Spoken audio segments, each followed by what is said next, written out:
From Madison, Wisconsin, the chilly and cool temps in October mean championships are on the line. Tonight, two teams tied for second place, Michigan and Wisconsin, some women's soccer on this Thursday night on BTN. Your updated Big Ten standings. This is why this match matters so much. We have two of the top four teams. We get to see them tonight. Nothing has been decided. There's still plenty of regular season to be played out. Alongside the former Illini standout Jackie Santa Catarina, I'm Lisa Byington. Let's start with Michigan's lineup. The starting lineup, a 5-4-1 formation. They will have five in the back, but up top, Ani Sarkeesian coming off that hat trick against Illinois. She's fast, she's good on the ball, and she has this aggressive attacking mentality and has really stepped up as a leader for her team offensively. As for Wisconsin, we've heard about the All-American and Wisconsin's Rose Lavelle, but McKenna Moyer is almost equally as important to the Badgers. Exactly. She's the engine of this Wisconsin team, and you'll see her dictate play both offensively and defensively in this game tonight. Looking forward to this one, and we are set to go here from Madison, Wisconsin. As I said, two teams tied for second place. Penn State, Wisconsin, and Michigan are your three teams sitting in the Big Ten at 5-1-1, and they're all chasing the Minnesota Golden Gophers. Lots of soccer being played across the Big Ten here on this Thursday night, and we'll try to keep you updated on some of those scores.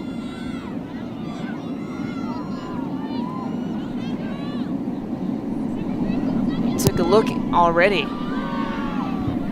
at Caitlin Clem, the keeper for Wisconsin.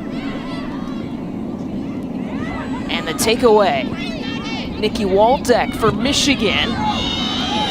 And Michigan's so good at earning corners. Well, Ani Sarkeesian does it there for the Wolverines. Yeah, here's just a little bit of her aggressive mindset. She gets pressure on the ball, she wins it with her body, and then gets their team a corner kick.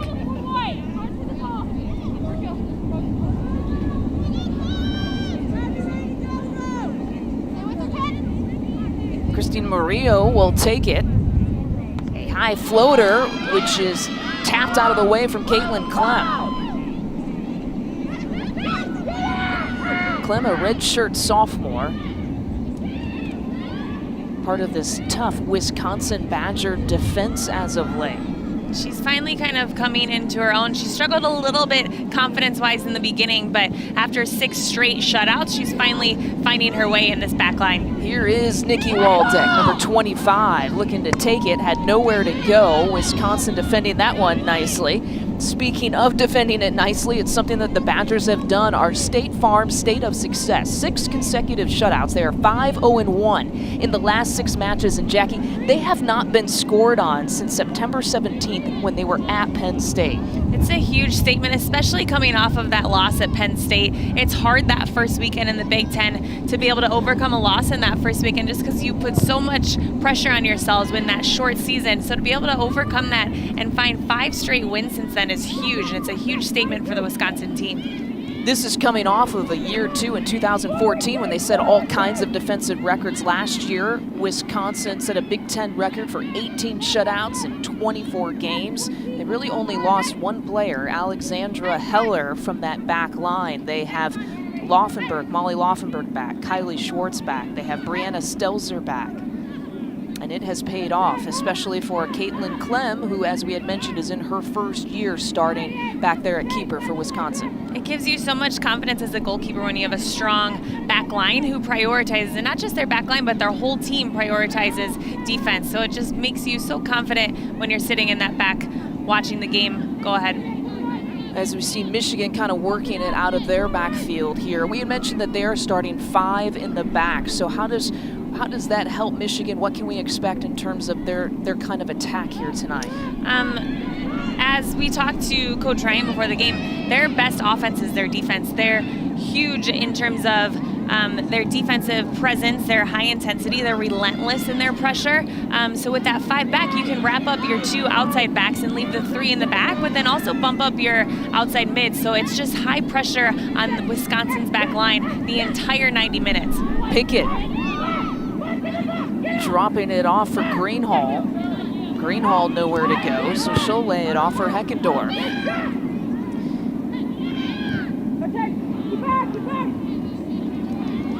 They were looking up top to find the feet of number 3, Rose Lavelle. It'll be interesting to see how Rose Lavelle matches up, because Corinne Harris has been moved into that holding mid spot to kind of deal with Rose Lavelle offensive-wise. And we'll see how she deals with it. Rose Lavelle is a really smart player. She gets herself into great spots. So it'll be interesting to see how she pulls Corinne Harris out of that holding mid spot.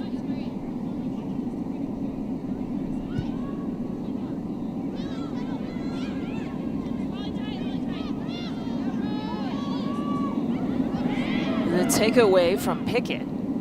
Victoria Pickett, just a freshman, number 11 for Wisconsin. Paula Wilkins saying that she's probably the fastest on the team when they need her to recover. Her recovery speed is fantastic. Trying to slip it again to Rose Lavelle, and again into the hands of Megan Hinz, getting the start, the sophomore for Michigan. She's had shutouts this year against Detroit, Maryland, and Northwestern. Solidified herself really as the starter after 5 games into her freshman year last year.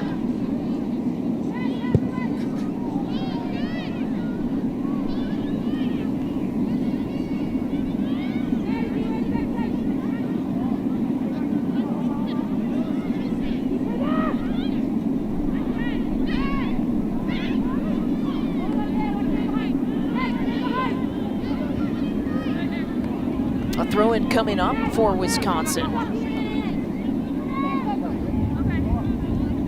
Badgers mentioned on the hot streak. They have won their last 5 straight, and that includes a 1-0 victory against Minnesota just a couple of weeks ago. In fact, Wisconsin is the only Big Ten team to have beaten Minnesota this year. Yeah, as we talked about when we showed the starting lineup, they're finding their stride at the right time right now.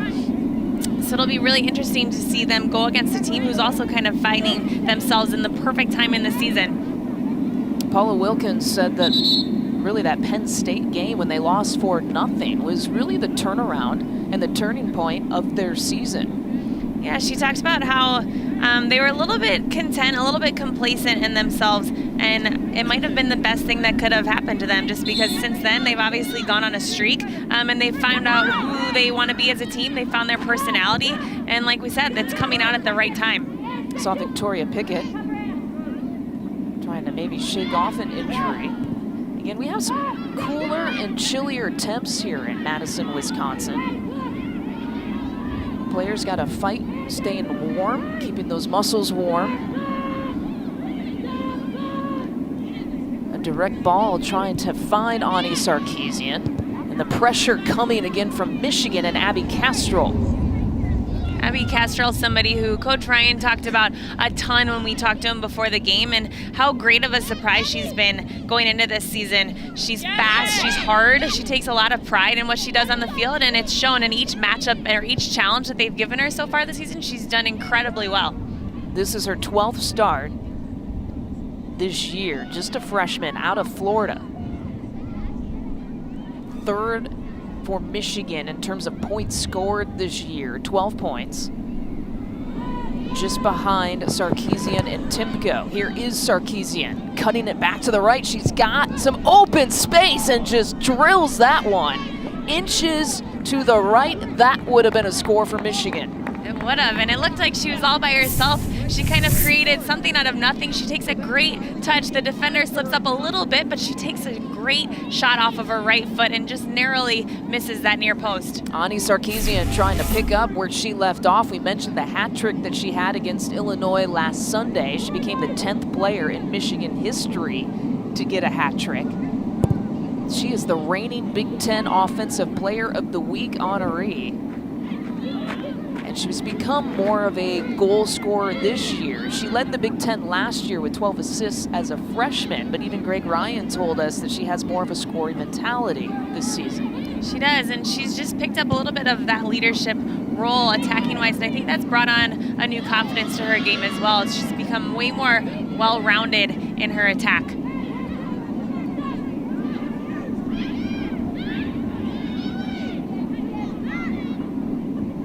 Pickett handling it. And there you see the attack mentality there from the back line for Michigan. Playing it up top to Sarkeesian, who's trying to chase on, and she runs right into Brianna Stelzer. Stelzer, strong, athletic. In fact, Paula Wilkins calls her as an absolute tank back there on the back line. Greg Ryan talked to us about the chess match. Now, he decided today that he was going to go with 5 in the back. What matchup? You had mentioned the Corinne Harris matchup with possibly Rose Lavelle. What other matchups will you be watching from the Michigan perspective? I think he talked about the midfield matchup a lot and how he's recognized Moyer as kind of their playmaker as well. So just being able to match up against her, match up with Corinne Harris is another engine of the team. So that midfield matchup, there's just a lot of like-minded personalities between Michigan and Wisconsin. So you'll see a ton of play, a ton of action throughout the midfield today. Moyer playing it out wide to Heckendorf into the box. Michigan clears. It's definitely a different Michigan team right now. They're pinned a little bit, which I haven't seen yet this season. So we'll see if they can get different shape, different formation going when the game starts to settle down a bit. But Michigan, who's so used to that high pressure system, has been a little bit pinned in their own half so far this game with only one up top.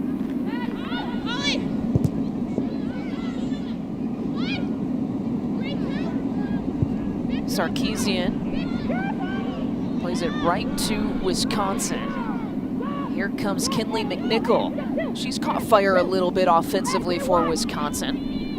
Went through the beginning part of the season without scoring a point. Now McNichol, remember, was the leading Wisconsin point getter last year, 27 points. She's now at 7 with 3 goals and 1 assist, and those points all coming really in the last few weeks. Yeah, Coach Wilkinson talked about how they gave her a rest. She just was tired physically after coming off of the Pan Am Games with Canada. So I think after giving her body a rest and giving her some recovery time, she's kind of found her stride again out wide.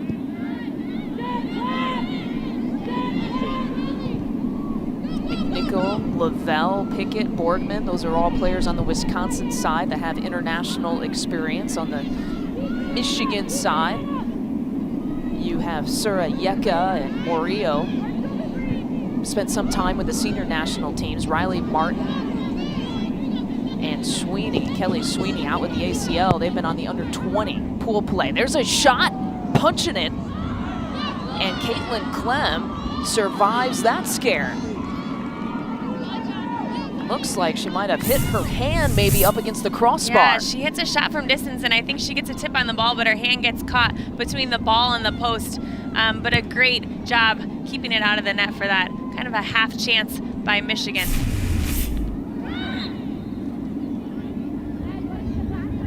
Coaches like to say it's a game of inches, and we have seen that in the couple of good chances that Michigan has had here early. It really is, and especially when it's windy, and especially this early in the game, take chances, get people a little bit rattled, especially a goalkeeper. So yeah, take chances when you can. Michigan has 2 shots. That was the one shot of the 2 that was on goal, and really you could say the Ani Sarkeesian first attempt could have been on goal. It was that close. It was just off to the left, but a really great look from Sarkeesian.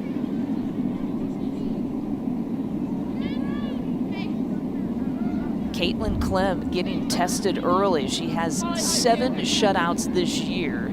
She is the only keeper who has had some time with the Badgers this season.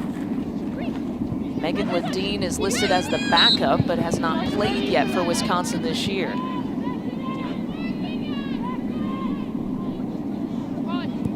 She's a family of athletes. I think she has 2 other sisters who played in the Big Ten as well, so I think she has a lot of pride every time that she plays. She's quick off of her line, so we'll see her as she's just gaining more confidence with each shutout that her team gives her. Has a sister at Northwestern, a sister at Michigan State. Here's Lavelle, who is trying to find Kresge in the box. McNichol to Greenhall.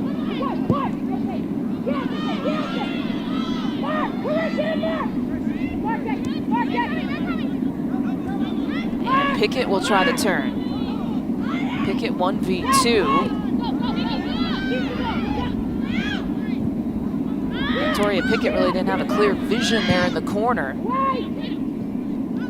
after getting double teamed by the Michigan defense. Maddie Lewis, number 4.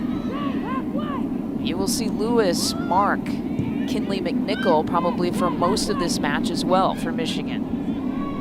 McNichol, one of the midfielders for Wisconsin, and Maddie Lewis, one of the defenders for Michigan.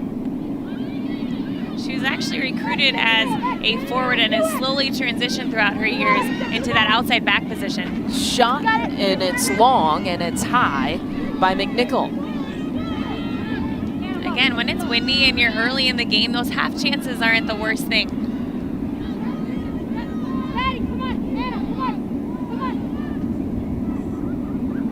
We told you we would keep you updated on some of the scores of some of the top teams here. There's a lot of Big Ten women's soccer action going on this Thursday night, and Purdue flirting with the upset, a 1-0 lead right now over Penn State. We're also keeping our eye, and will, on Michigan State playing at Minnesota. Again, Penn State, one of the teams tied for second place with these two teams, Michigan and Wisconsin, and Minnesota sitting in first place. Lasky with the goal for Purdue, so the Boilermakers leading the Nittany Lions 1-0.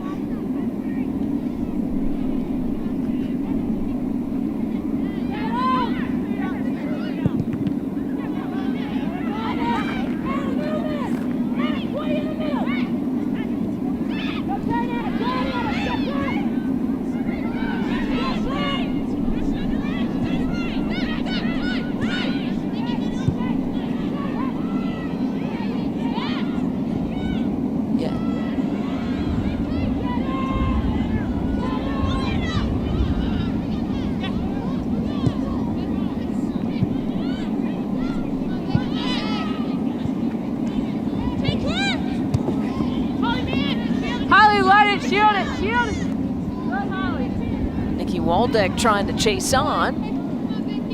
It'll be a goal kick here for Wisconsin. Finally getting a little bit more of an offensive presence from Michigan. For a while, it was just Ani Sarkeesian kind of doing the roll up top, but she looked totally isolated while the Michigan team was kind of stuck in their back line. So hopefully we can get a little bit more attack out of Michigan. Statistically, all year long, Michigan and Penn State, Minnesota really have generated some of the best offensive scoring chances statistically. They have, all 3 of those teams have been up there consistently from start till mid-October. And all teams, if you talk to their coaches, prioritize the defensive mentality first. Michigan averaging tops in the Big Ten, just under 19 shots per game.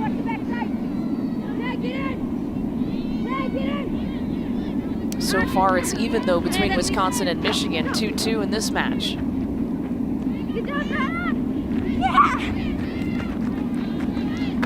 Greg Ryan spent some time in Madison in the 80s and early 90s, got the Badgers to a couple of College Cup appearances, some Elite Eights, and actually finished runner-up in 1991. He says he always loves Madison, but of course he is maize and blue now through and through. I believe his assistant coach now at Michigan was the head coach when he was the assistant coach there.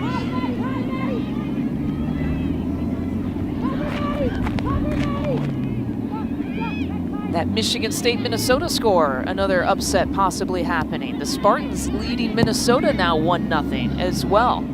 So we have Penn State trailing and we have Minnesota trailing.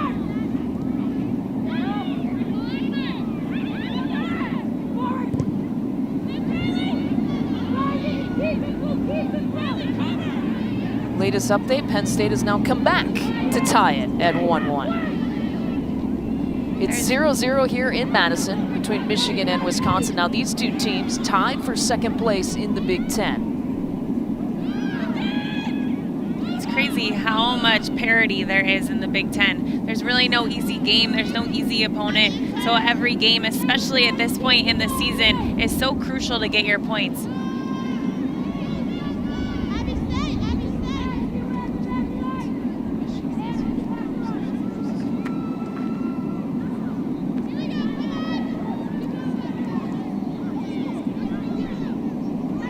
Michigan has a tough schedule coming up. Greg Ryan and company They actually face, in the next 4 matches to close out the regular season, they face the 3 top teams right now in the Big Ten. And you could look at that one of 2 ways. You could look at it as, wow, that's a really tough schedule. Or you could look at it as they have a championship in their own hands if they want it. Exactly. They are able to kind of dictate their own future at this point and be able to take matters into your own hands, which is always something that you want going into the end of the season. You don't want to rely on other teams' points or wins or losses to kind of dictate your own future.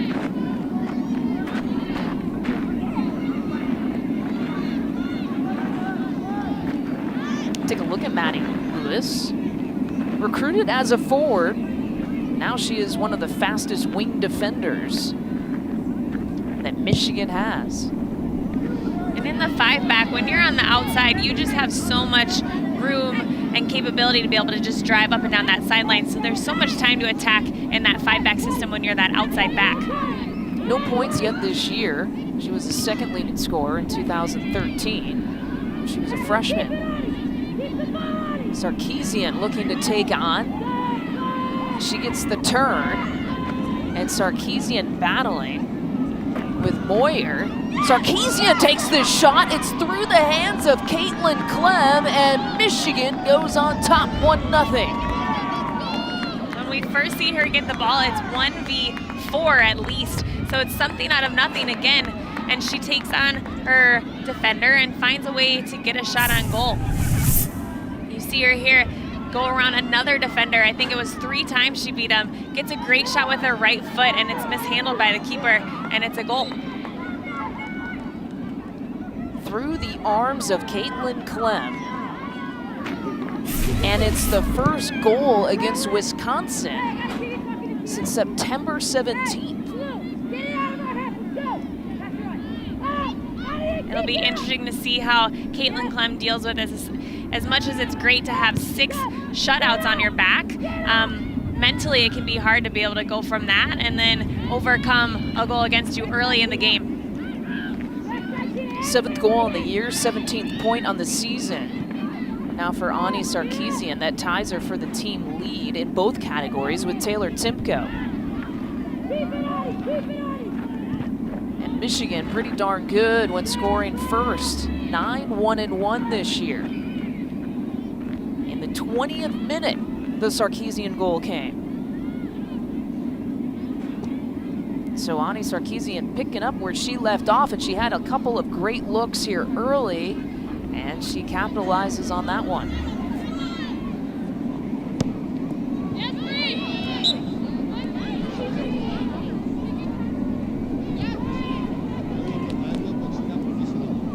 So Caitlin Clem and the Wisconsin Badgers, that shutout streak is now gone. They had 6 straight shutouts here coming into tonight.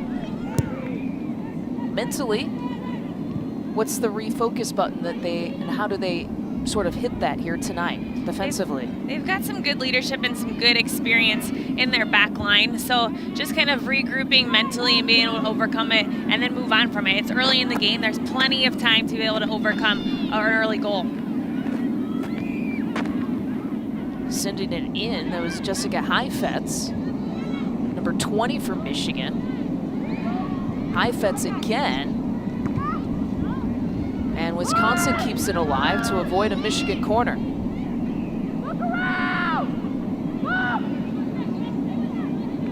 Sikorsky gets a Michigan throw-in.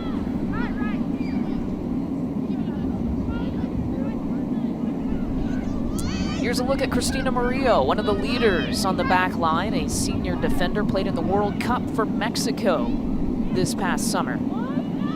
Yeah, she took a year off last year to train with the Mexican national team for the Women's World Cup, and ever since has just had so much experience and confidence while playing. And her long ball out of the back is so dangerous. It's been the assist on multiple goals this season, so we'll see how Wisconsin deals with that as well.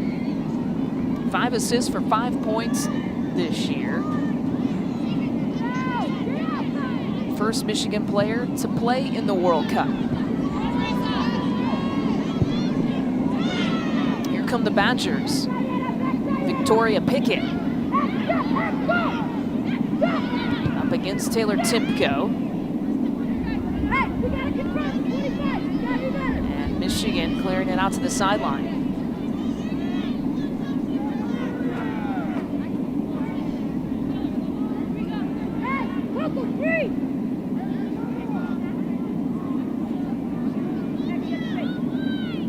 Nickel, captain for the U20 Canadian team, plays defense for Canada, plays midfield for Wisconsin.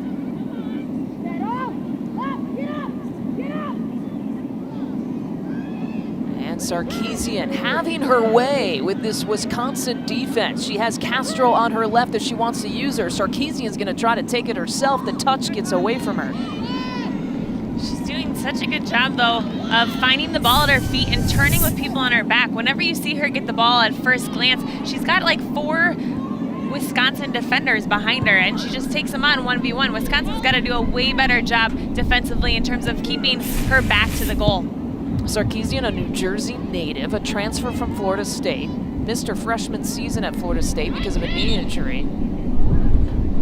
So she is a redshirt sophomore now in Ann Arbor. What a career she's already having. I mentioned that she led the Big Ten last year with 12 assists just as a freshman. Tied now for the team lead with goals and points. 7 goals, 17 points. And she has the lone score here to put Michigan on top 1-0. Heckendorf for Wisconsin trying to take it.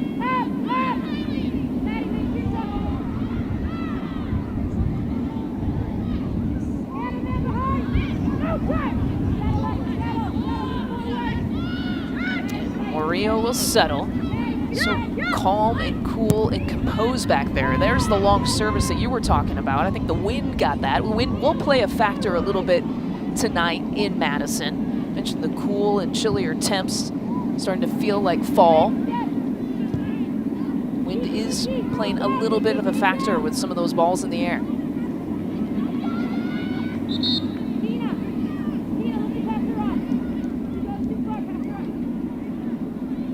Couple of substitutions. We have Michaela Powers, who's in for Wisconsin, and she'll take the spot up top from Marissa Kresge. Kresge, a redshirt senior, really pairs up with Nikki Greenhall, another redshirt senior up top for the Badgers. A couple of players that don't have a lot of experience that Wisconsin has had to lean on as forwards this year.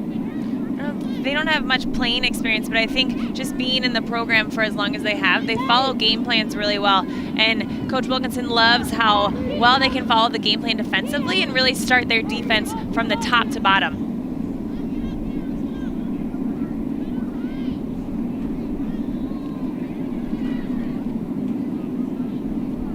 Take a look at Kresge talking to Paula Wilkins.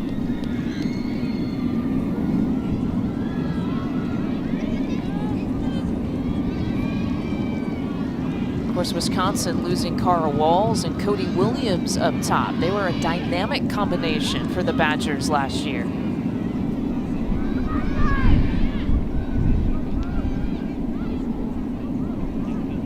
Cara Walls now playing with the Chicago Red Stars. We see a battle there and a smile as Kylie Schwartz comes up smiling. She was battling with Ani Sarkeesian. Now, Kylie Schwartz, we didn't know if actually she would be able to play on the back line for Wisconsin. This is her first time back since the match against Minnesota. She had an injury, and Wisconsin's happy that she is healthy enough to play here today because they were going to have to juggle some things around roster-wise back there.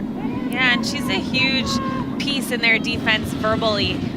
She's the talker, she's the communicator, she organizes them defensively. So it was hard to lose her. Brianna Seltzer stepped up in terms of her verbal communication, but she's definitely the leader with her voice in the back line for Wisconsin.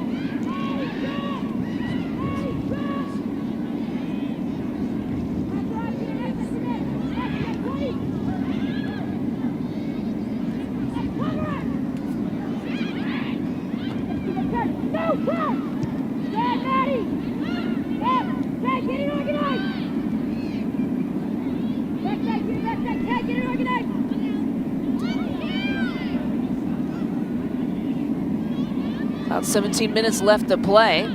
want to encourage you to get involved with us on Twitter. You can go to our Twitter handle @socceronbtn. Also get in touch with us @Lisa Byington and @Jackie_Santa. Easier to say than Santa Catarina, although it does have a nice ring to it. It does.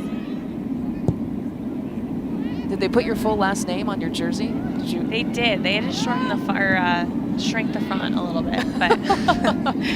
With the former Illini standout, Jackie Santa Catarina, I'm Lisa Byington. You see Paula Wilkins, a little coaching up. Now remember, as we said in college soccer, once these players leave in the first half, they cannot re-enter. They can do it one time in the second half. So once you leave the game and you get coached up by the coach, there's no way that you can get around that. And when sit Coach and listen on the sideline. Yeah, when she talks, you listen. There's a shot, again, right at Clem, and Clem continues to get tested here tonight, her second save.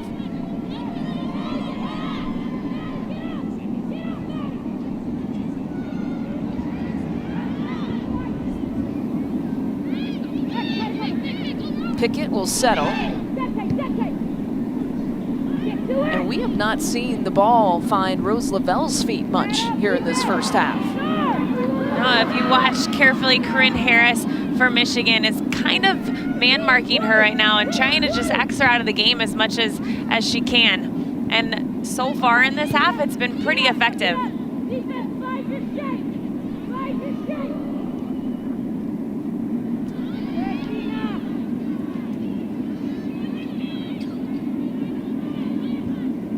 Rose Lavelle, second team All-American last year as a sophomore, first team All-Big Ten.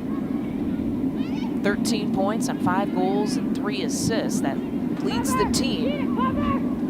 And she has not played healthy all season long. Dealt with a hip flexor injury, had a knee injury after a hard tackle in the Kentucky match. She's doing better, but there she is, number 3 for Wisconsin. She's so good on the ball, as you saw there, so technically good, and she's so smart as a player. She gets herself in great positions where she kind of drifts off the defender's shoulder, sneaks away a bit, and just finds perfect pockets. Powers into the box. Nikki Greenhall was in the area.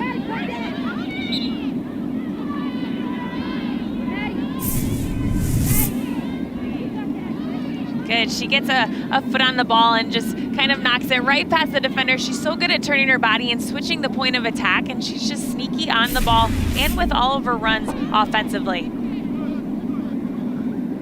Wisconsin again switching things up top. Sydney McGinnis is in. Nikki Greenhall, who got the start, is now out. So Kresge and Greenhall, the 2 starters for Wisconsin, out for the rest of the time here in the first half. Sydney McGinnis is a sophomore this year, and she's just an athlete. I trained her as a youth player actually through club soccer, and she's an athlete. She's fast, she's good on the ball, and you'll see her just run at pace at the Michigan defenders.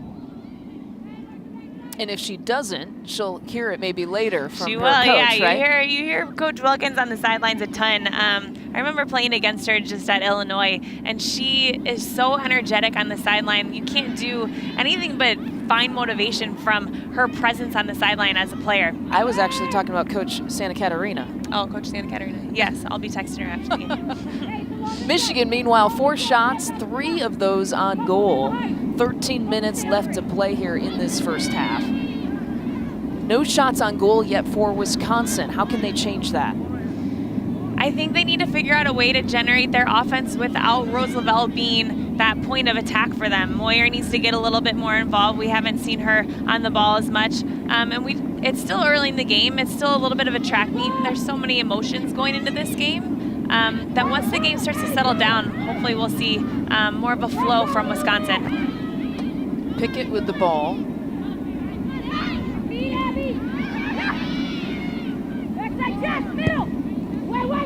Sending it in was Michaela Powers. Just 2 players for Wisconsin have generated those 3 shot attempts, and Rose Lavelle is not one of them. McNichol with 2, Kresge with 1, and Kresge is currently out of the game. Here's Lavelle. Sending it back to free things up a little bit.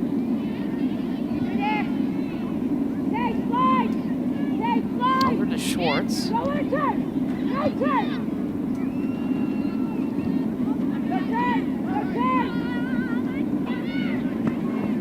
Wisconsin is finally starting to settle down a little bit. I think this is the most passes we've seen strung together out of both sides of the game. There's an immediate takeaway from Sikorsky.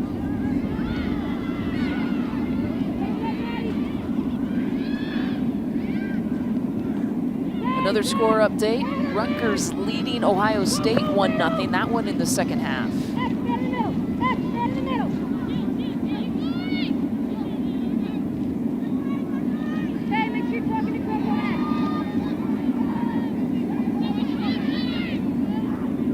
A look at Anna Sikorsky, a junior. Greg Ryan says that she could be their best individual defender. Lots of speed, recruited as an outside back. Really played on the attack in the midfield on the wing in 2013, but has played center back the last 2 years. We're approaching about the 10-minute mark here in the first half. Get up! Get up!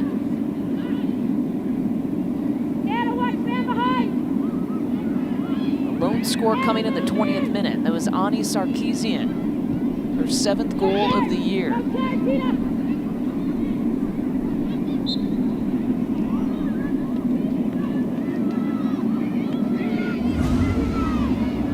I talked about it, now we get to see it. Sarkeesian taking on the whole Wisconsin defense. At first glance, you don't see it on the highlight, but at first glance, it's 1v5 for Sarkeesian, and she finds a way to weave her way into the defense of Wisconsin and just find her way into goal. 1v5, the odds of that doesn't sound very good, but she beat the odds. Exactly. She's fast, and like we said, she has that attacking mindset, that attacking mentality that's so hard to find in players. And you'll see it time and again. She's taken on more than one player offensively. Greg Ryan says she's really kind of taken on as a leader, even on the front line as well. Christina Maria is their leader on the back line, and Sarkeesian, even though she's just a redshirt sophomore, has become a leader up top.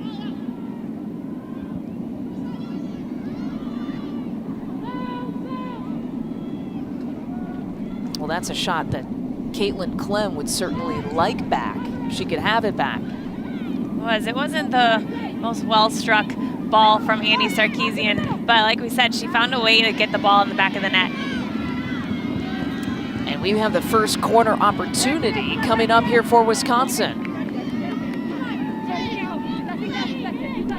It'll be Rose Lavelle trotting over to take it.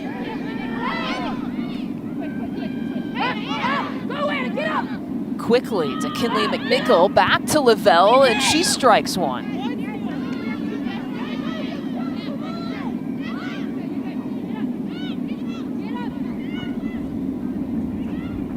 Well, that's one way to get Rose Lavelle involved, is on the set piece opportunities. Exactly, and she wants the ball at her feet. She'll come as far back into the back line as she needs to find the ball at her feet. She's so comfortable with the ball in the attack. First shot for Lavelle, and that really counts as the first shot on goal here of this first half for Wisconsin.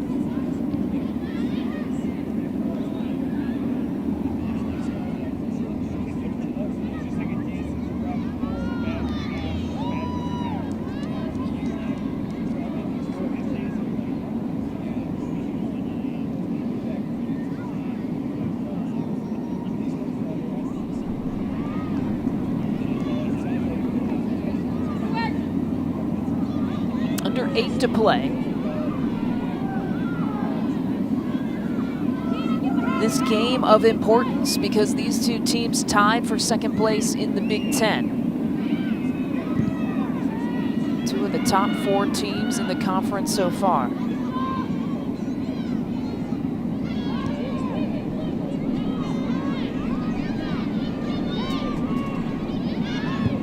Moyer to the feet of Pickett.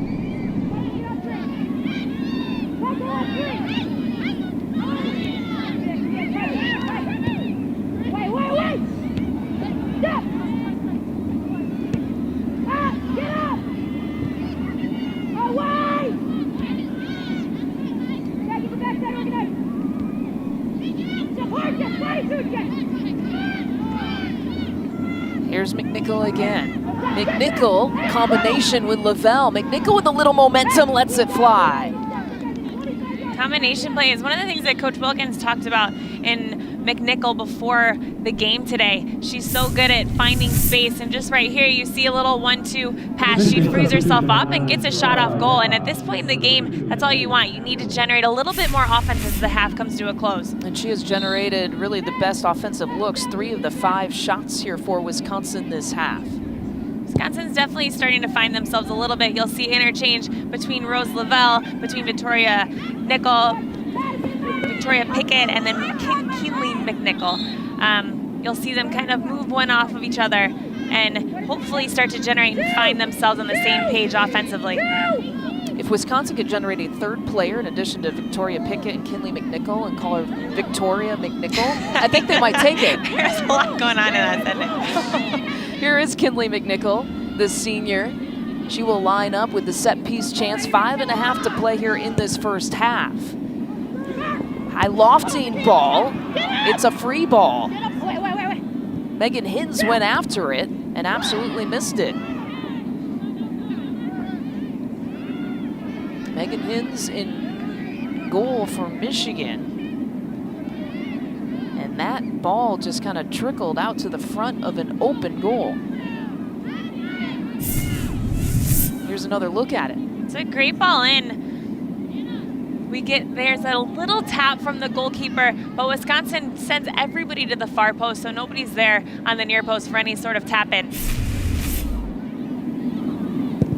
Well, a foul called on the Badgers, so you see long service from Murillo.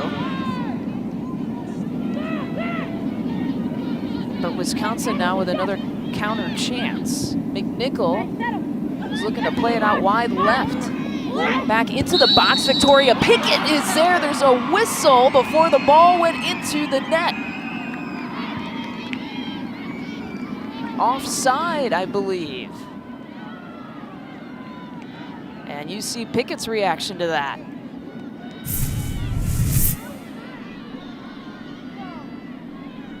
Looks like their outside mid is who's offside, Sydney McGinnis.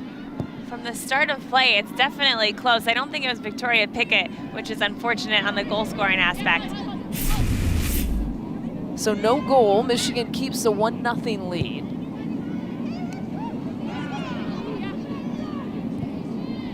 Wisconsin definitely has a little bit of revenge factor. Not even talking about that last chance, but last year they lost in the last second of the game against Michigan. So they'll be hungry for a goal soon.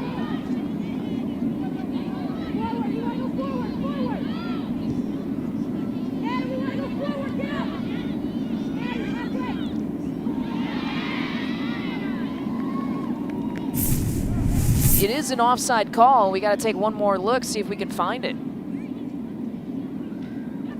It's the far left. It's not Pickett. But if you look when I think they called it on the far left, but if you look when the ball was played, she's definitely in an onside position. So it's something that we'll have to look at again.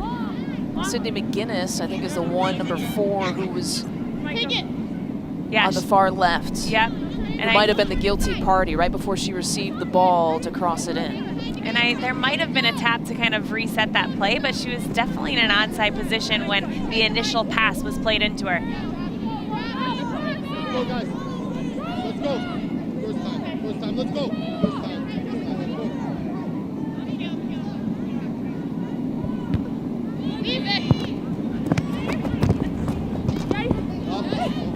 Pickett tumbles to the floor. It's Sarkeesian with a chance.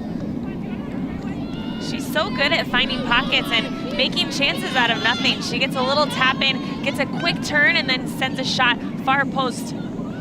3 shots so far this half. She has the lone score in this first half, coming in the 20th minute.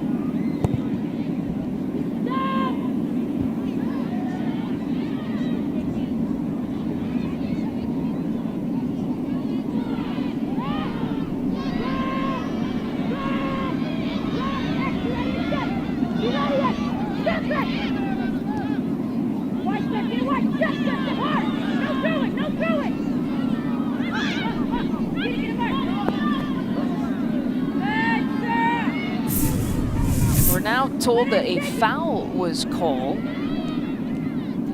Foul on Victoria Pickett and not an offside call. So I would be equally as angry if I was Victoria Pickett. It wasn't that much of a play. It was a little tap on the back, and I think the defender sold it well, but it was a great job freeing herself up in the box.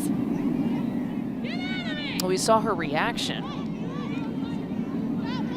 after that play, and you now know why the frustration for Victoria Pickett. A goal that could have tied things up here at 1. Michigan still has the lead. And Wisconsin is not necessarily known for comebacks this year. 0-3-1 when trailing. 1 minute play, 1 minute. They haven't had to think about a goal scored on them, let alone trailing, since September 17th. That's the last time that they had a goal scored on them. I think there's so much on the line with this game, though, and they're at home. I don't think it's going to be hard to claw one back. So it'll be interesting to see how the second half lays out between these two teams.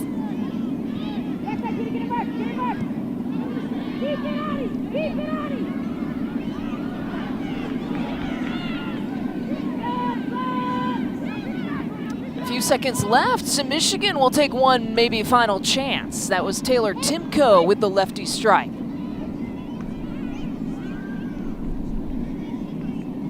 Talk about hat tricks. She had one earlier this year against Eastern Michigan, late August. 10, 9, 8, 7, 6, 5, 4, 3, 2, 1.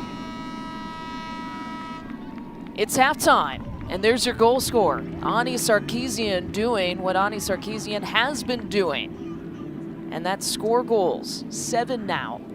4 in the last 2 games, and she gives Michigan the 1-0 lead after her score in the 20th minute of play.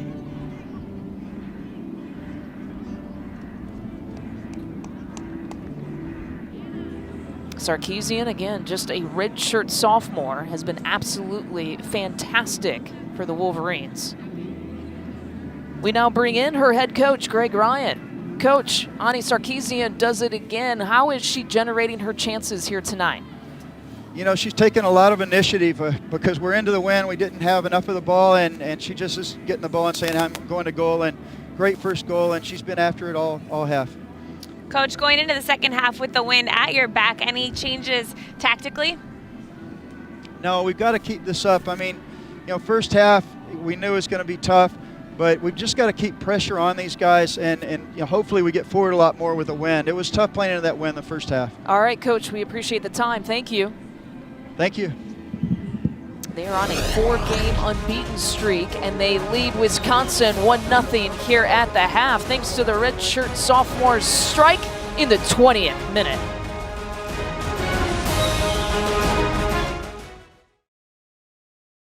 Just about ready to start the second half. Michigan with a 1-0 lead. We bring in the Wisconsin head coach, Paula Wilkins. And Coach, it could have been a tie match here at 1-1. Were you given any explanation on the foul called on Victoria Pickett? Well, you would have a better angle than I would, but I thought they probably said she pushed her down, but we don't really know. It's too far away from us to be able to see. So a little disappointing not to get that even, but we have a task in front of us in the second half. Any changes offensively to create a little bit more attack in the second half, Coach? You know, we've had some possession in the front half of the field. I told the team that they have to be better about 30 yards out. We're going to talk about getting a little bit wider to see if we can get around the corner. The 2 times we got around the corner, we were a little bit more dangerous. So we need to be able to do that a little bit more to be effective, I think. If we keep pumping into the middle of the field, their center backs have done a great job on our forwards and winning balls. And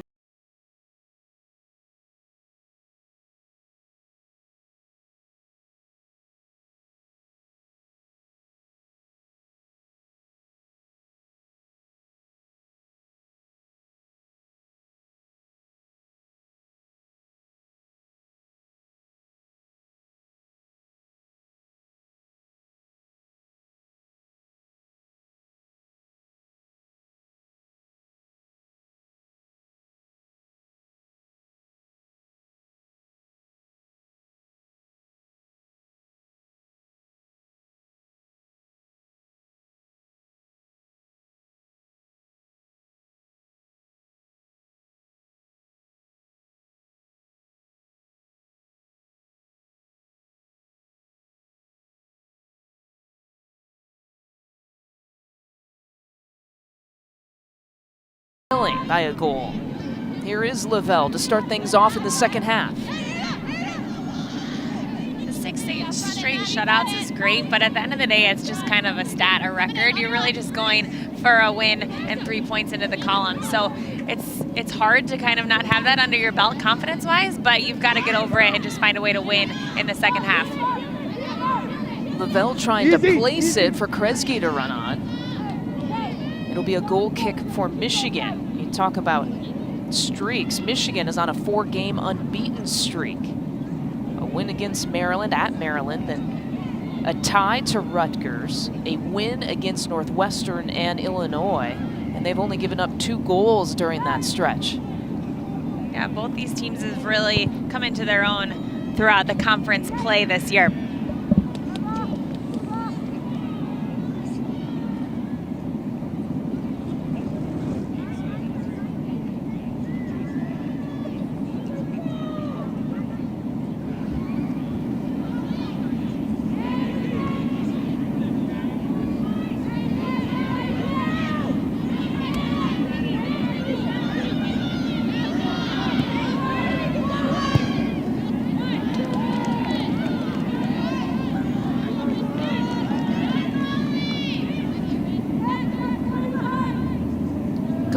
Into this one.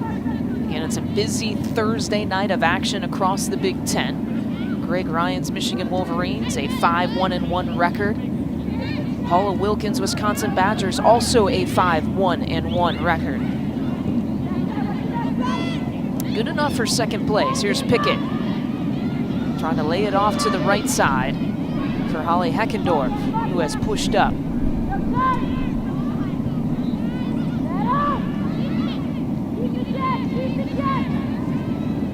Stelzer with the hard tackle.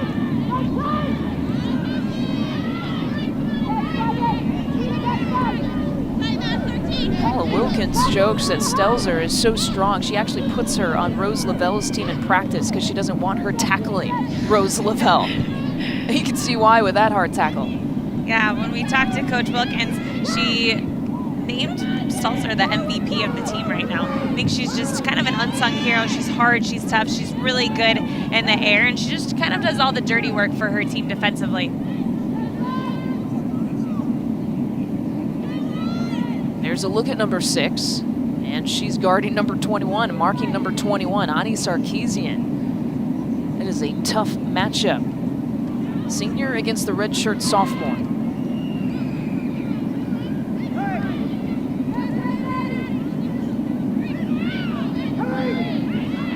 And she's a redshirt sophomore, but she played for Florida State in the year that they were runner-up in the national championship. So she might be a redshirt sophomore, but she definitely has a ton of experience under her belt that she can bring into this Michigan attack.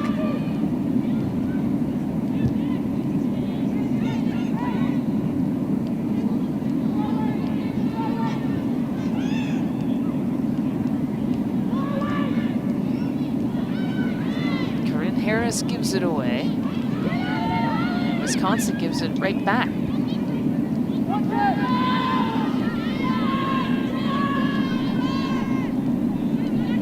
Here's another look at Caitlin Clem. Tied for 11th in school history for shutouts in a season. She's got 7 so far.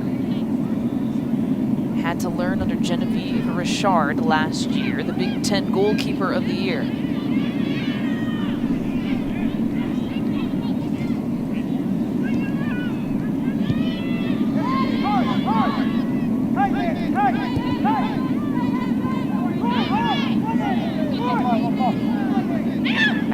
Number 4 for Michigan, looking to create anything. Here's Corinne Harris. And the one touch into the corner for Nikki Waldeck. Uh-oh, look out, Sarkeesian in the box. And earns the corner. You can tell right when she gets the ball, her head is up, she's finding where the goal is, and it's just that relentless attacking mentality that makes her so dangerous. Steal this one way! Back close! Everything out. We steal this way! A little bit of a Big Ten aggressive style play right there, and Corinne Harris is able to clean it up and make a corner out of nothing for her team. It'll be the captain, Christina Maria, with a driven ball, and the one-touch attempt from Michigan. That was Abby Castro. Maria is so smart with her set pieces. She sees exactly what's going on in the box. The far post was totally overcrowded by Wisconsin, so she finds a ball at an angle into the PK spot, and they're able to get a one-touch, decent look on goal from it. Castro's first shot tonight.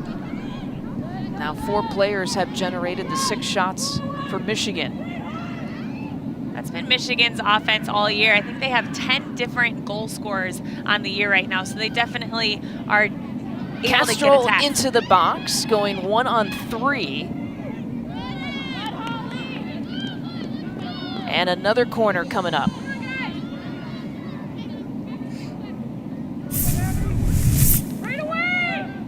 Castro gets a knock down, and she takes an aggressive first touch, gets around another Wisconsin player, and you see it's 1 against 5 again. Wisconsin needs to do a better job of stepping hard, clearing the ball, especially when there's that many people behind numbers-wise. Murillo again. Different sort of service this time. And Clem comes out.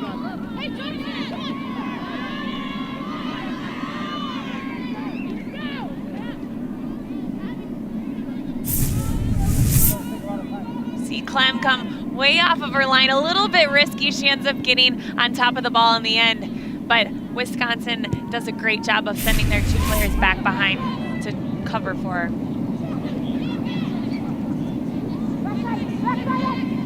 Greenhall laying it off for McNichol. And back the other way, here comes Michigan. Wolverines with a 1-0 lead here tonight in Madison. In fact, Michigan has outscored Wisconsin 8-1 in the last 6 meetings in this series, and they are unbeaten in this series in the last 6 meetings, including tonight, leading 1-0. And what a heartbreaker it was for Wisconsin last year, losing in the final second when they thought that they had perhaps won the match, or at least tied with Michigan. Yeah, there's definitely a revenge factor for Wisconsin tonight, and especially where they're at in the season, the fact that they're tied with Michigan for second right now. There's so much on the line in this game.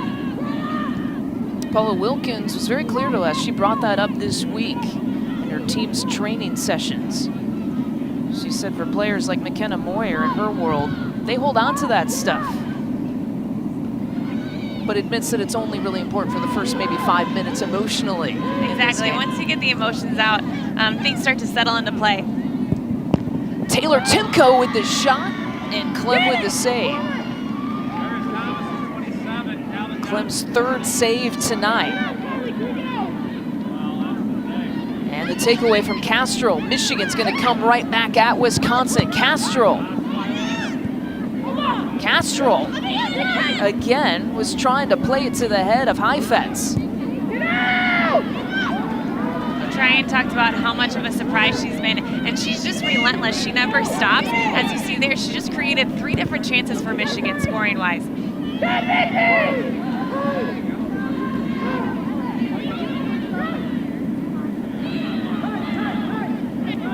Here's Lavelle, likes to dance on the ball, but that time it was taken away. Corinne Harris all alone into the box, will cut it back, and Clem comes out. But Caitlin Clem slow to get up.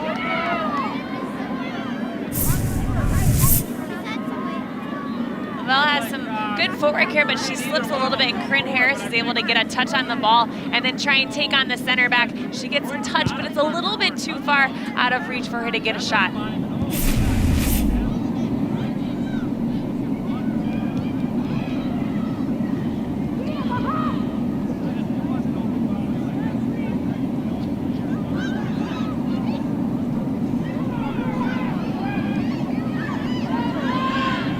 Waldeck.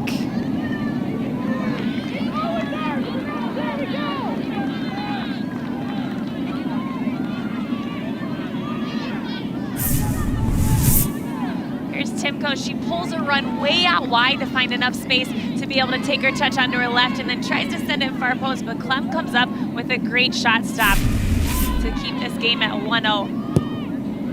Taylor Timko, she can generate a lot of shots per game, 8th in the Big Ten.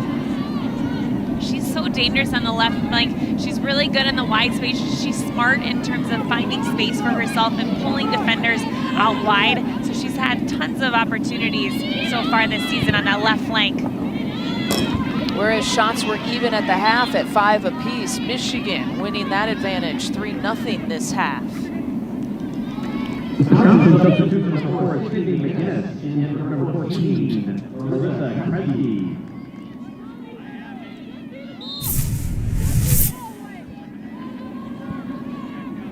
Michigan drive inside, and she gets another shot with her left foot, but again, there's so many numbers defensively behind the ball for Wisconsin, so there's no reason why somebody can't step to her, get pressure on the ball, and make a tackle, if not just kind of concede and slow her down.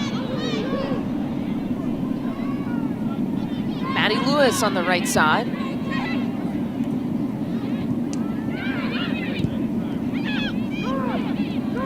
Combination play goes Wisconsin's way. Lavelle on the counter. And again, the takeaway from Corinne Harris. We've talked about that matchup in the first half, and it has been going Corinne Harris's way. It has so far this half. The senior definitely using her experience a little bit to kind of frustrate Rose Lavelle on the ball, and then she's transitioning with the ball. She's dangerous once she wins it. Throw in for Wisconsin.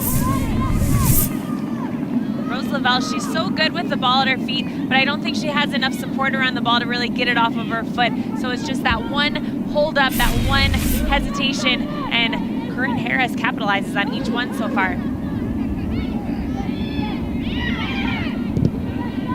A couple of substitutions here. Sura Yeka for Michigan is in, and she subs out Nikki Waldeck up top. There is Yeka.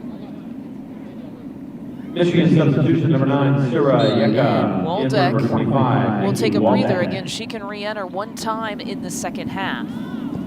Wisconsin, a substitution. Sydney McGinnis in, and Marissa Kresge up top is out. I think with that sub, Sydney McGinnis just gives you a little bit more of a threat attacking-wise, where Kresge is somebody who's going to hold up the ball, keep possession. Sydney McGinnis will get the ball, go at players, and make something attack-wise for her team.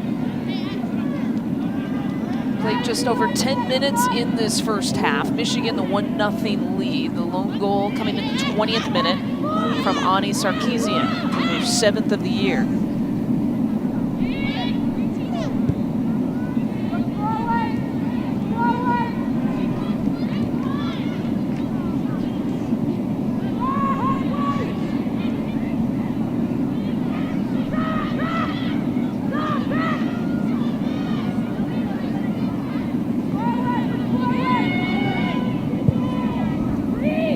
Direct ball up top. They were looking Sarkeesian's way.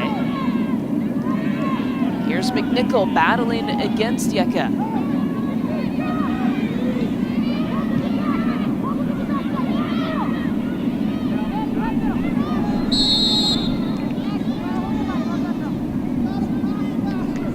And an offside call on Wisconsin.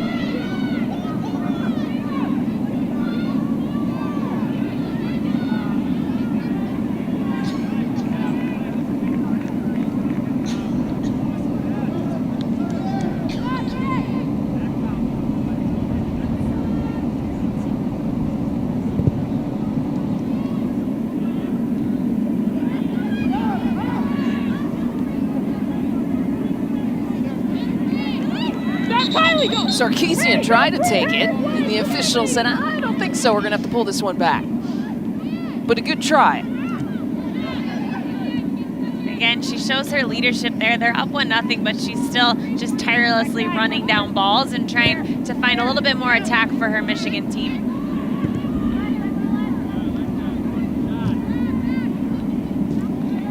How do you evaluate the pace so far in this half, about 15 minutes in? Definitely settled down, but I'd say Michigan is had this half for sure. I think Wisconsin is struggling trying to find attack. They haven't really generated too much offense yet this half, which is something when you're down a goal, you need that. You need as much time as you can.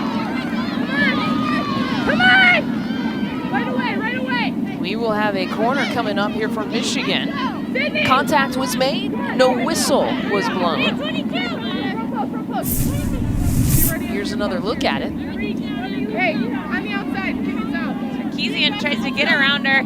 She does an awesome job of getting around her defender. She's being bodied off, but she gets a tap in.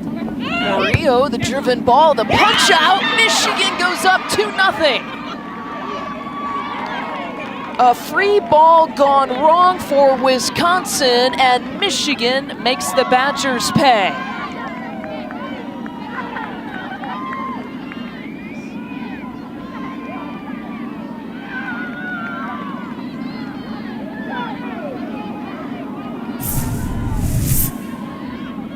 Another great ball in. Clem gets off of her line. She gets a punch in, but then it's kind of one of those crazy in the box, off the thigh type goals for Michigan. They're going to give it to Jessica Heifetz. Right place, right opportunity for Heifetz. Her second goal of the year. Credit to Harris, though. She gets herself in front of the keeper and kind of cancels her out on that second chance rebound shot for Michigan. This is the goal for number 20, Jessica Heifetz. With an assist from number 10, Christina Maria. Christina Maria gets the assist off of the corner in the 61st minute. So a 20th minute score for Michigan from Sarkeesian, and now the goal in the 61st minute.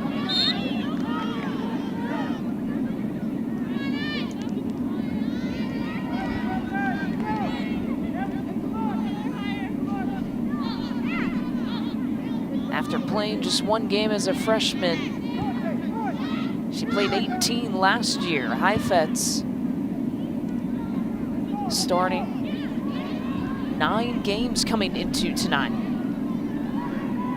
Has become a consistent go-to player there in the midfield for Michigan. She has, and she's usually in that holding mid-roll where she's kind of dictating play offensively, but right now she's got a little bit more chance to go forward. Her and Corinne Harris have switched just so Harris can deal with Rose Lavelle from Wisconsin. The flick on, and Hins is there.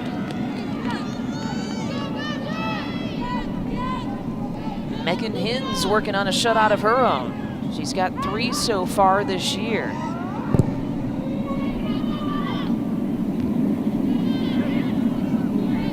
Good win by Moyer, who's been a little bit quiet in this game, so hopefully she can find her way, because she's definitely the engine of this team, and when you need a 2-0 comeback, you need that player to step up big time in her role.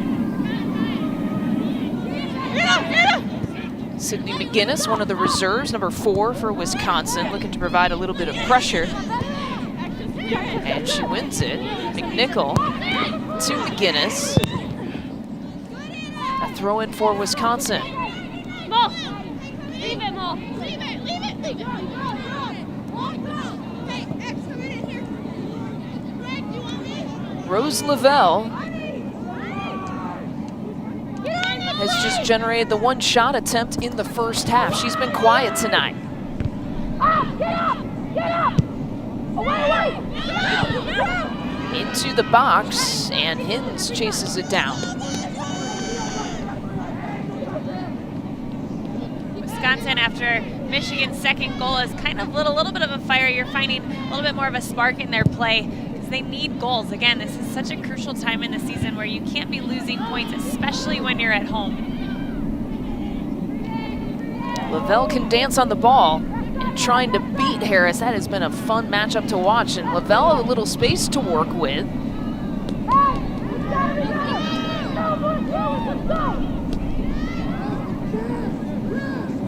Maize and blue jerseys all around the All-American. Hey, it's gotta be up and up, come on. She's definitely drawing defensive numbers around her, but that also means that somebody's got to be open. So she's so great on the ball, but she could be using a little bit more combination play to free herself up instead of going individually. Get up, get up.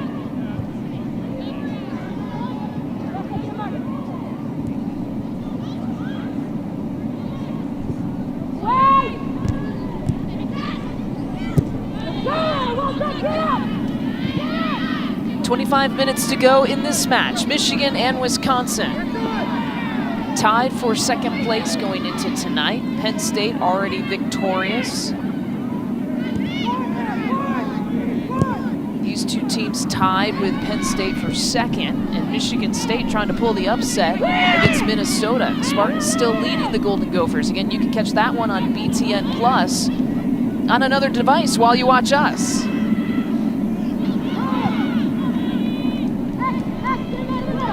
Out wide to McGinnis. Sydney McGinnis going end line. And Sydney McGinnis creating a corner opportunity.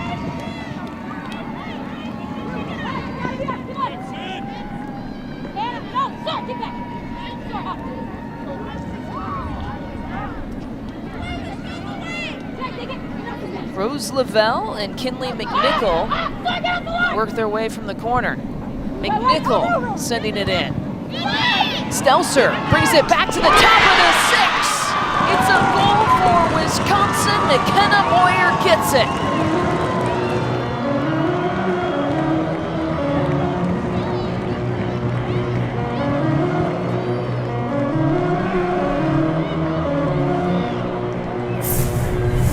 Great job by Stelzer here to keep it alive. Michigan kind of overlooks it because it's such a far ball, but Stelzer keeps it alive. She drives it back in towards the top of the 6, and Wisconsin capitalizes off of it.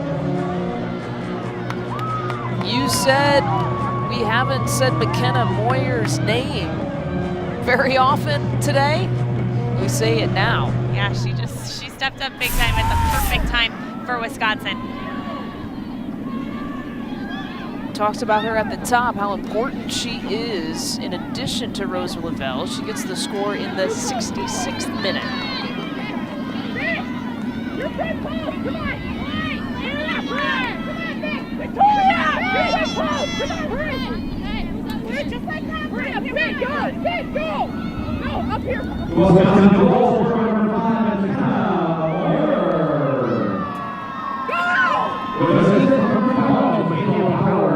Here's Maria with Michigan's corner chance. To the hands of Clem.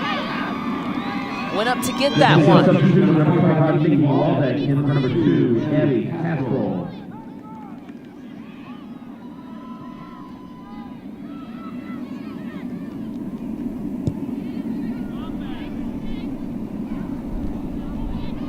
Be interesting to see how this game starts to settle in now that the score is 2-1. See any tactical changes from either side. You might start to see Wisconsin start to press even more and go a little bit more risky with numbers and sending numbers forward.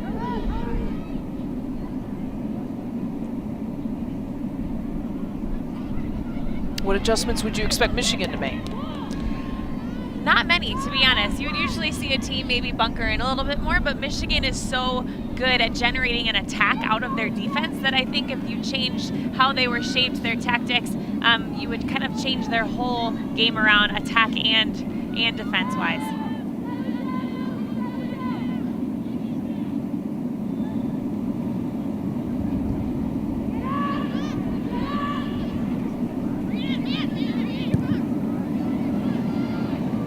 Clem will send it out of play. 10 shots now generated by Michigan tonight, half of those on frame. Wisconsin's only had a couple of shots on goal, and they've made good on one of those. A 2-1 lead, Wolverines over the Badgers.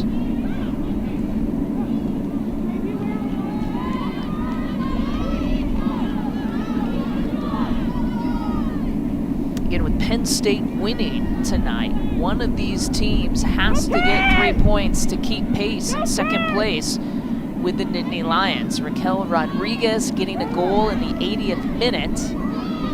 win that one against Purdue.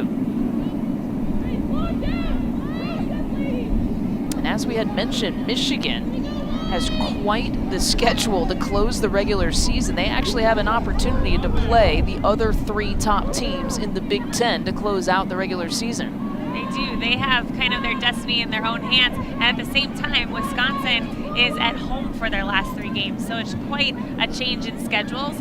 So it'll be really interesting to see how each team reacts to this game and how this game ends up going.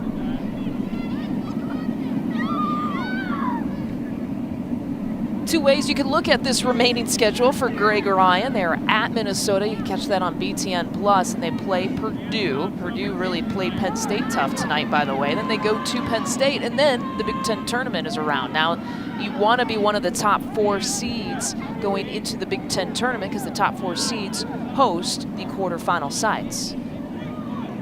Definitely a hard schedule to close your season out, but mentality-wise, you almost want to be that underdog in situations. It makes games easier. You don't have the pressure on your back, so to have that as their last 4 games and be able to hold their destiny, it's kind of the best spot to be in for Michigan.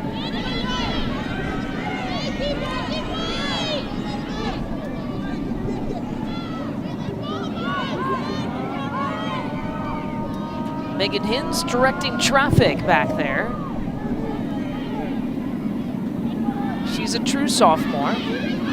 Counterpart on the Wisconsin side, Caitlin Clem, a redshirt sophomore. There is Clem. Clem out of Michigan and Hinz out of Maryland.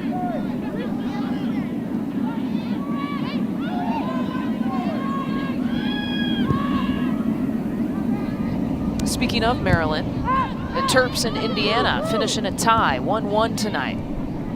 Again, all kinds of Big Ten soccer going on this Thursday evening. When these teams play on Sunday, instead of playing on Friday, it really gives them an extra day of rest with that turnaround over the weekend. It does, and that Friday to Sunday turnaround is so fast. It's so hard to recover mentally and physically in that quick turnaround throughout the season. We're feeling so energized and like you could run for days on Friday nights, and then Sunday came and you just kind of feel like you were hit by a bus a little bit. The sentiment of most soccer players, I think, in the college ranks, who have to play 2 on the weekend. Tonight, Michigan leads 2-1 against Wisconsin.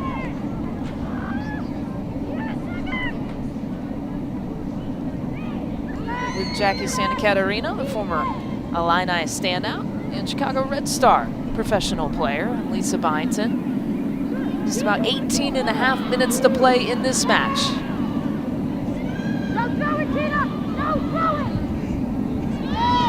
Start to see the 2 front runners for Wisconsin try and get onto the Michigan center backs and really just try and press Michigan and keep them in their end for these last 18 minutes or so. And here you'll see the long throw-in from Wisconsin. Reaches about the middle of the box. Stelzer tries to keep it in. Here's Lavelle.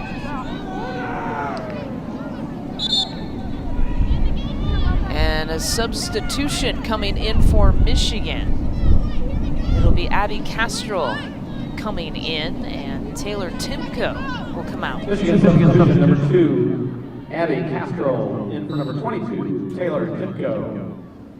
So you have the top point getter, or player in Timko, who's tied as the top point getter with Sarkeesian, who will get a breather. And you have Abby Castrol, who sits 3rd right now.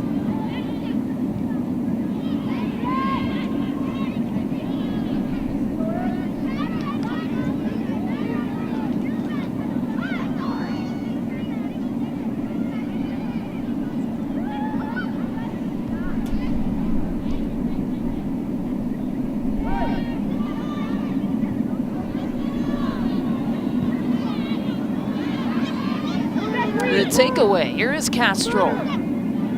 Castrol taking on, takes a lefty swing at it. 20th minute was our first score here tonight. It came from Ani Sarkeesian, who took on the whole Wisconsin defense. Her 7th goal of the year. Then in the 61st minute, Off of the corner, a free ball, and Jessica Heifetz was in the right place at the right time. Christina Maria got the assist. Brianna Stelzer kept that one alive, and McKenna Moyer put it in the back of the net, and that's the scoring that's been done between these two teams.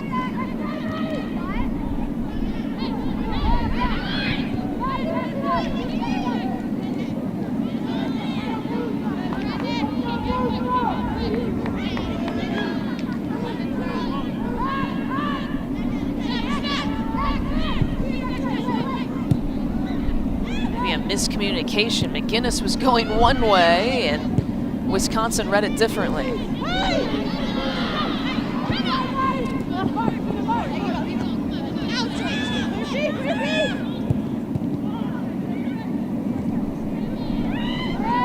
Castrol to Harris.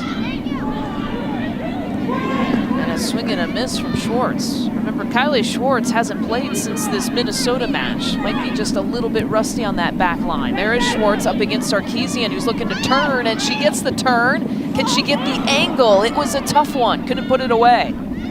She is so dangerous with defenders on her back. She's so quick on her turns. She keeps the defender tight and just takes little touches and is by them. And especially when you're down, you need a goal. Wisconsin needs to be a little bit harder in their defense.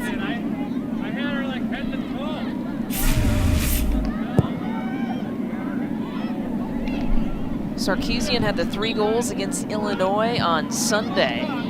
So she has 4 goals in the last 2 matches if you count here tonight. But previous to that, her last goal was September 18th against Nebraska, a game that Michigan won 2-0. Shots, Michigan still leading this half, 6-1.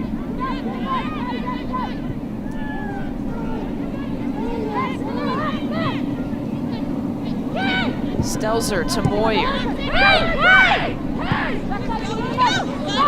McGinnis trying to play it out wide to Laufenberg.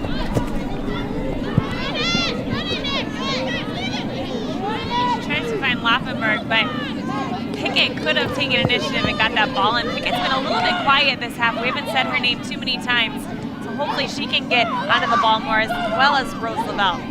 Michaela Powers with the throw-in to the middle of the box. Michigan clearing.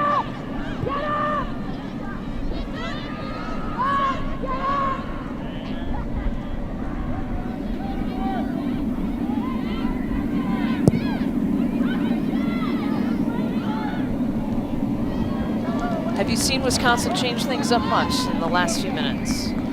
I honestly haven't. I'm trying to find different changes in their tactics and how they're kind of attacking the game right now, but I'd love to see them just send numbers forward. Whether you lose 4-1 or 2-1, you're still in the loss column, so you might as well take risks and try and send numbers forward, wrap up your outside backs, and just try and pin Michigan in their back and create as many scoring opportunities as you can.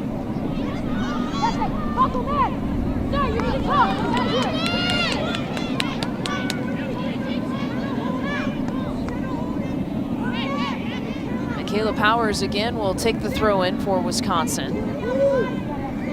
Not a flip throw-in, but almost as equally as effective. Look at the distance on that. Michigan's dealt with it very well defensively, though. It hasn't been too dangerous so far this half. Powers sending it into the head of Wisconsin. A bouncing ball. Sydney McGinnis found it. And had a chance. And Michigan recovering on that opportunity.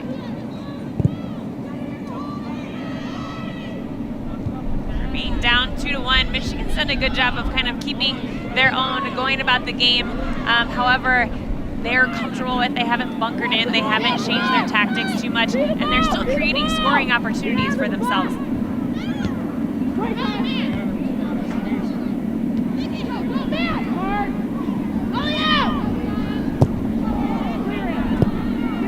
A chance for Waldeck.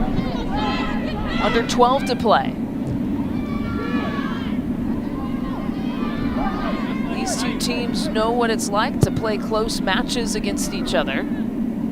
mentioned the second goal the last time that these two teams met last year. And a 1-goal differential again here tonight.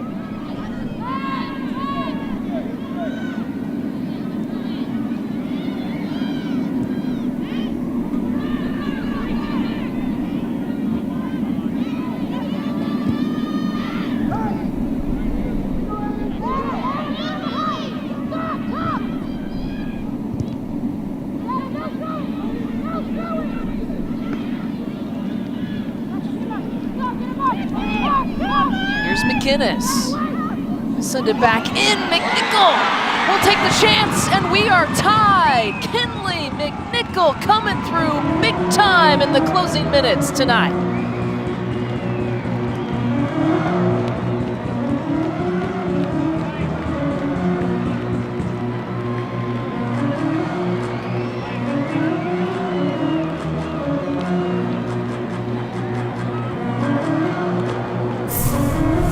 McInnes does a great job of finding herself in the wide space. She gets her head up, she picks out number 13, and she takes a great first touch past the defender and just slides it in far post for a great finish.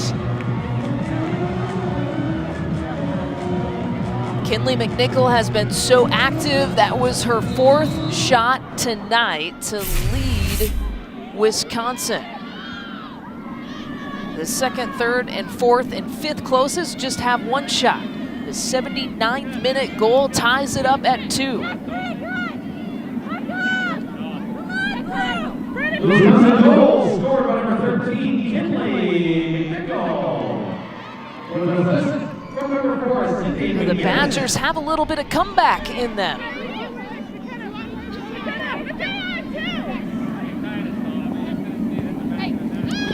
Flick on to the top of the 6. Lavelle gets rid of it.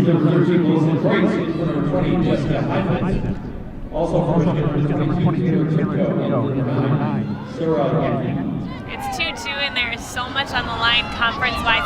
You'll see this game start to open up even more, as you can see right now. McInnes was trying to stay onside, and she did, but that Lavelle pass going right to Hins.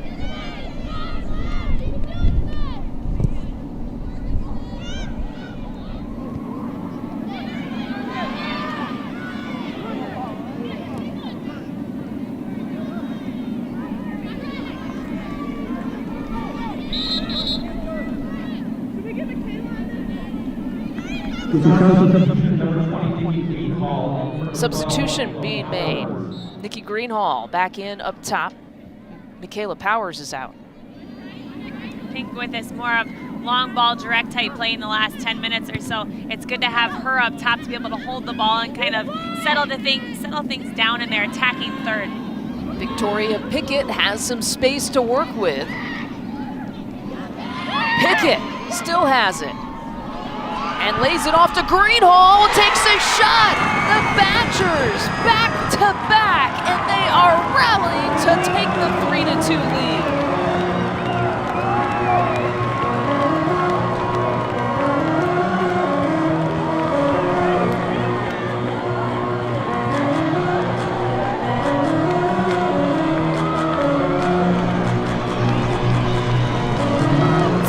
What a swing in momentum.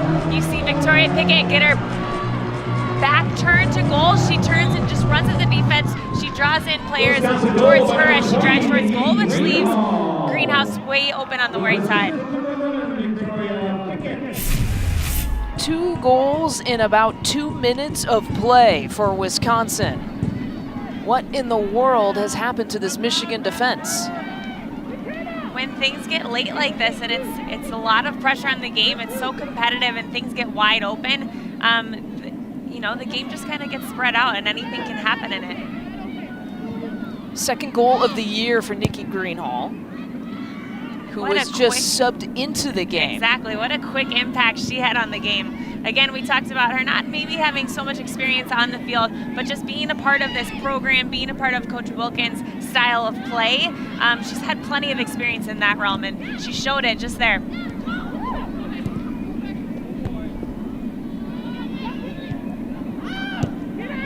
We talked a little bit about the revenge factor, and I think Wisconsin, it's kind of starting to creep back into their minds a little bit as the clock starts to tick down. You called the first half a track meet. This second half has been a scoring barrage, 4 goals combined in this second half. Michigan had a 1-0 lead at the break. It is now a Wisconsin 3-2 lead. When you're playing against teams with those high pressure, high intensity systems, it does open up chances in the back, especially once things get late into the game.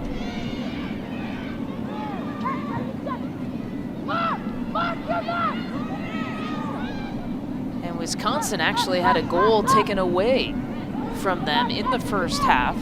Remember when Victoria Pickett was called for the foul, her goal was disallowed. It could be a 4-2 Badger lead at this point. It's such a great job on that last goal at drawing in some defenders and then finding Nikki Greenhall on the right all by herself.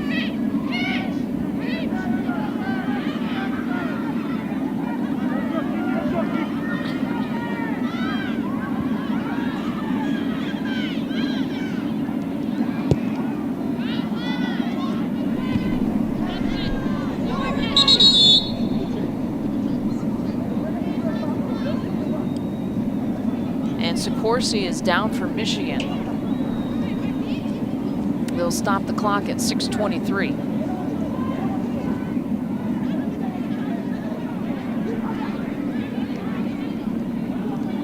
I think she took a little bit of a knock to the nose as Wisconsin was trying to flick the ball on. She was coming forward to try and attack the ball in just one of those forehead nose to the back of the head situations. Here's another look. See here, she goes up for the ball and actually maybe even runs into her own player.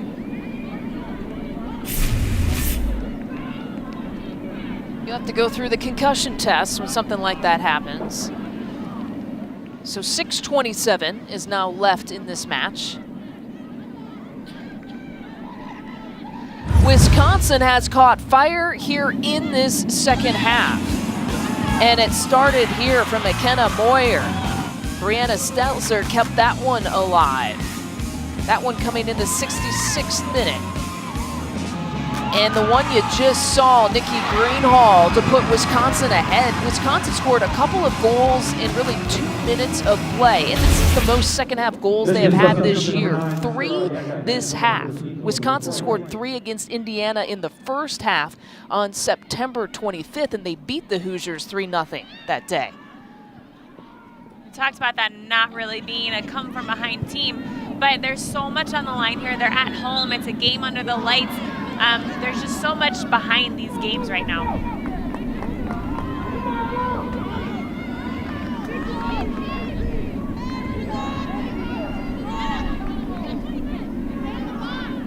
A 1-goal advantage for Wisconsin. This series has been tight. The last time these two teams met, it was a last-second goal for Michigan to win it.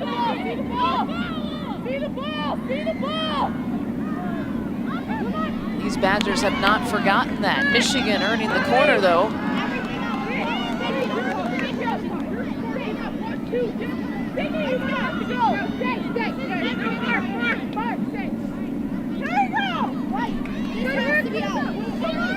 Again, it's Murillo, the senior captain. 6th corner chance for the Wolverines. Oh, the shot and the save from Clem. A point-blank range. And there was the reaction time from Caitlin Clem. Clem is such a good shot stopper, and she's so quick side to side, and she just came up with a huge save.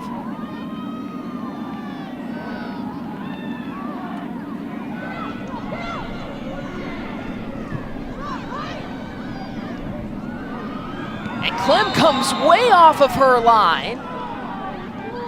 And Sarkeesian's down.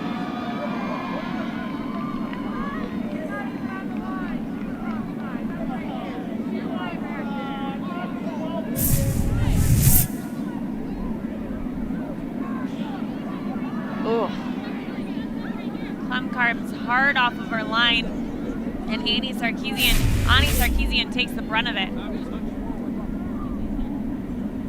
And when she is holding her knee like that, with a collision like that, that is not the sight that you want to see. Makes her stomach drop a little bit for sure. She has been so productive as of late. 4 goals in the last 2 matches, coming off the hat trick against Illinois. She got the first goal tonight for Michigan. Generated 4 shots this evening.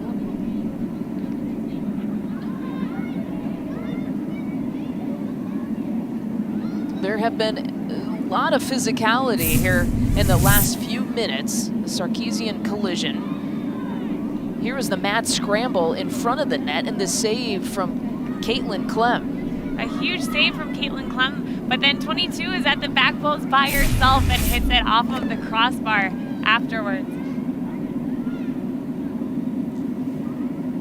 Sarkeesian trying to walk it off. Let's take one more look. Caitlin Clem and Ani Sarkeesian colliding. No ill will there, it's just 2 people. Very competitive, it's late in the game, tons on the line, both going after the same ball.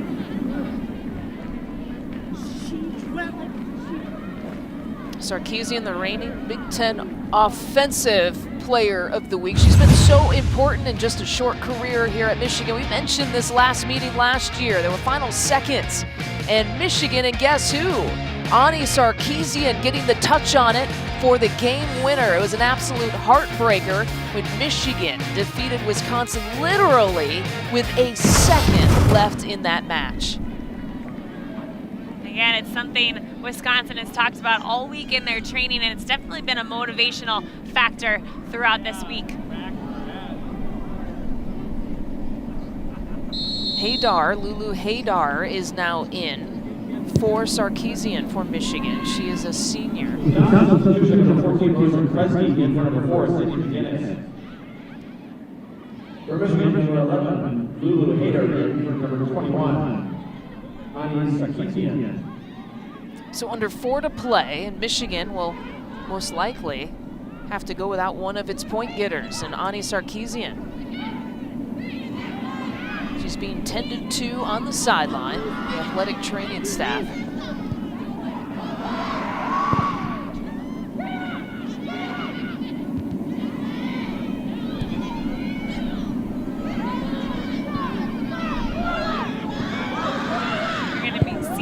A ton more of a direct style play from Michigan, needing that 1 more goal, maybe even 2.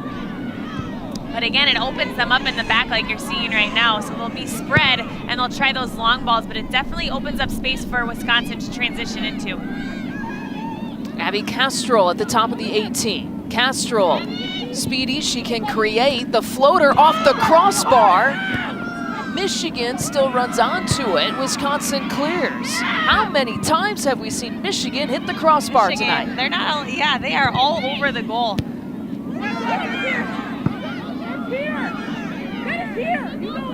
They're sending players forward. They're creating plenty of chances. You'll see the ball come in here. It puts a little bit of a weird spin. It sends it right onto the crossbar.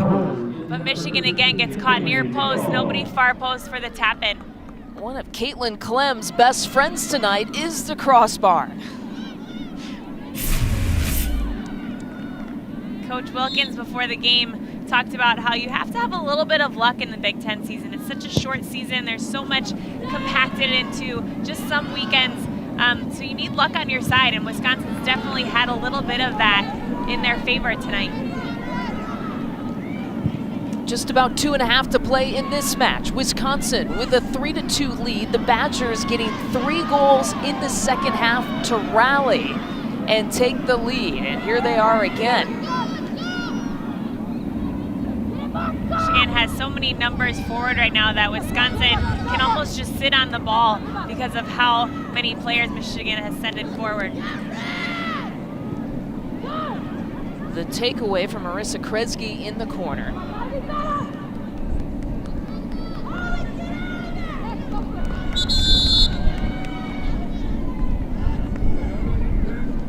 Michigan substitution number 21, Ani Sarkeesian. Ani Sarkeesian back in now for Michigan. What a sight that is.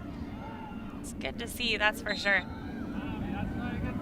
A little bit of a limp at the final 2 minutes. She's trying to go back in there with her team down a goal. She's their spark up top. She'll be crucial to Michigan being able to claw out a third goal in the last 2 minutes.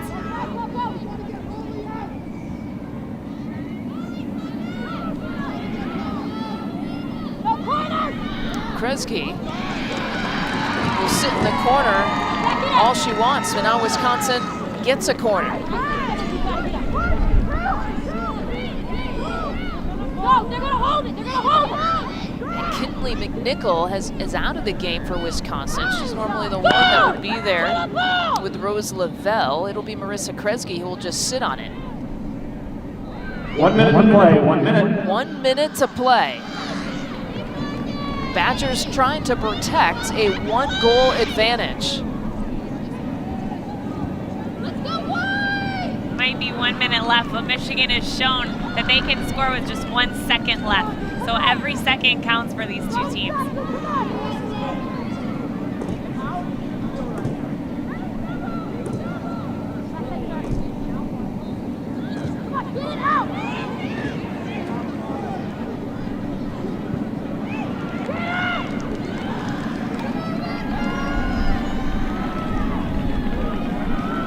Goals in the second half for Wisconsin on 4 shots this half. Bobby, give me the ball now. That is efficiency. 10, 9, The final 10 seconds of the match. 7, 6, 5, 4, 3, 2, 1. How about that for a comeback? Wisconsin gets 3 in the second half to knock off the Wolverines. A huge win for Wisconsin, a huge display of heart from the Wisconsin Badgers tonight. You can see how much it means to them. Both of these teams coming into tonight were tied for second place with the 3 points. Wisconsin now keeps pace with Penn State to stay in second place in the standings.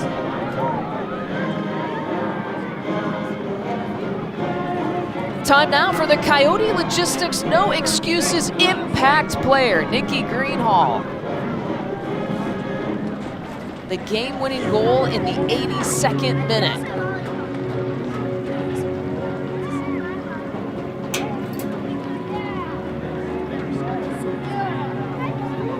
In the 82nd minute, the third and final goal that Wisconsin got in the second half.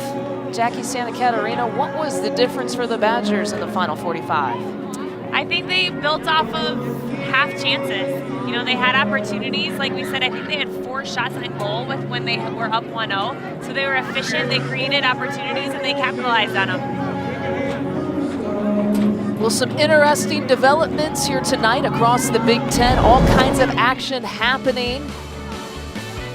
Wisconsin and Minnesota lost 1-0 to Michigan State. Nebraska and Northwestern are still going on. So how about that now? Penn State and Wisconsin have leapfrogged to a tie atop the standings. Oh, this is going to be fun from now until the end of October to see how the standings develop and who will get the top 4 seeds in conference play. It was a fun one. 3 goals from the Wisconsin Badgers to rally and come from behind fashion. Coming up next.